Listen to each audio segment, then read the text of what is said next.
we live at the end of a 1,000-year binge on the philosophical position known as materialism in its many guises. And the basic message of materialism is that the world is what it appears to be, a thing composed of matter and pretty much confined to its surface. For approximately 500 years, the great era of the triumph of modern science, materialism has had the field all to itself. And its argument for its preeminence was the beautiful toys that it could create: aircraft, railroads, global economies, television, spacecraft. But that is a fool's argument. And now, at the end of 500 years of the practice of rational, quote-unquote, scientific culture, we're literally at the end of our rope. Reason and science and the practice of unbridled capitalism have not delivered us into an angelic realm. Quite the contrary. They've delivered 3% of us into an angelic realm, completely overshadowed by guilt about what's happening to the other 97% of us who are eating it. It's not a pretty picture, modern civilization. Most people in the world today are quite miserable, actually. It's as though nature is saying we are willing to place the entire planetary ecology in danger for 50,000 years in order for the opportunity to be explored of language using, technologically expressing intelligence, carrying all of life to the next level. And it's a terrifying enterprise because apparently to carry life to the next level, tremendous intellectual sophistication is required about the release and control of energy. The problem is, energy can be used to destroy as well as build.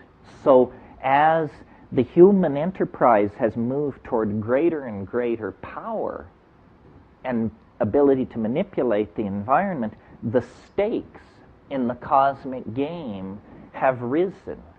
And now what we have is approximately $100 billion sitting in the center of the crap table, and one roll of the dice more, and we're going to either win it or lose everything. All primates have what are called dominance hierarchies. That simply means that the hard-bodied, long-fanged young males kick everybody else around.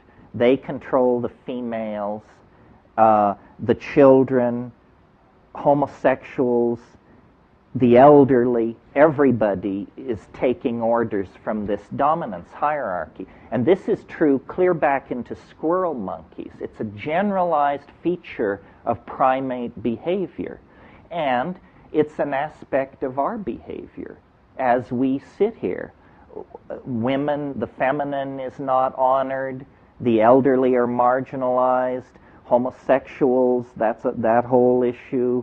Many of our social and political ills stem from this attitude.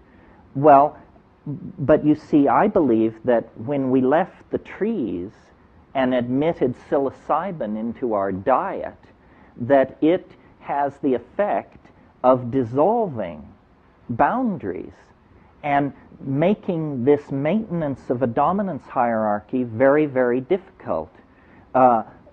First of all, the key on one level to maintaining the dominance hierarchy is monogamous pair bonding. That's where it begins. If in a society taking a lot of psilocybin, monogamous pair bonding breaks down because of CNS activation and sexual arousal. So in a psilocybin-using culture, there will be a tendency to orgiastic sexual behavior rather than monogamous pair bonding. What that does is it causes an incredible social cohesion, because in an orgiastic society, men cannot trace lines of male paternity. So men's attitude toward children is, these children are all ours. We, the group. It's a glue that we, in our paranoid social style, with everybody having the deed to their property and their 11-foot high fence, can hardly imagine. But psilocybin was artificially suppressing this dominator behavior style in the primate, the evolving proto-hominid, now human being. When psilocybin was taken out of the diet, the old primate program was still there. It had not been bred out.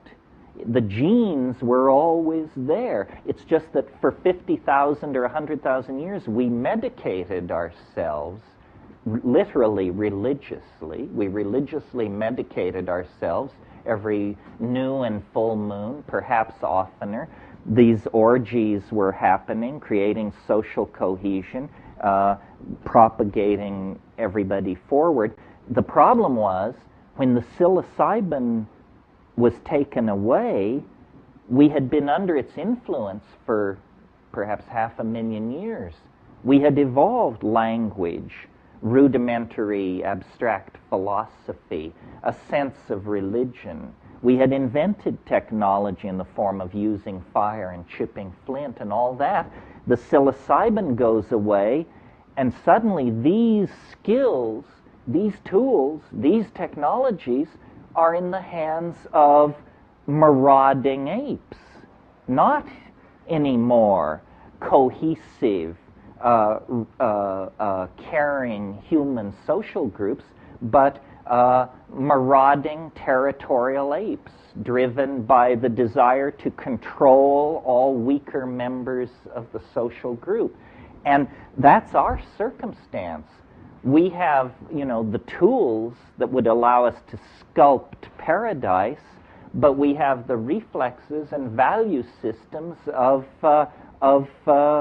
anthropoid apes of some sort. So the split between our conscious hopes, our best foot, and the bottom of the human scale is appalling. I mean, look at the spread. It's a spread from from Mother Teresa to serial killers. I mean, you don't get serial killers in the chipmunk population or the grasshopper population. I mean, these animals are not so set at variance with their basic nature that these kinds of pathologies can erupt. We, on the other hand, are half angel, half pack hunting killer ape. I mean, we're an object fetish society. I mean, our entire psychology is characterized by a profound discontent. That's what we're about. It doesn't matter, no matter what's going on, after a little while, we get restless and move on. Other animal species are embedded in a kind of world of endless genetic cycling. No fox grows bored with hunting, and yet our thing is a profound dis-ease. And I believe it's because, and slowly you forced me to do this whole rap, which I swore I wouldn't do, I believe it's because the psilocybin led us halfway toward a kind of godhead, but then it disappeared, and we are left in this very peculiar situation. This is the myth of the fall. We are half angel, half beast, And these two natures are united in every one of us. And when you take psilocybin, you feel generally a great sense of community, an ascent to a higher level. If you completely restrict your intake of intoxicants of any sort, then you get the teetotaler type personality, which is characterized by incredible smugness, limited intellectual horizons, and an unbearable aura of self-congratulation that makes it pretty hard for the rest of us to put up with. Yes.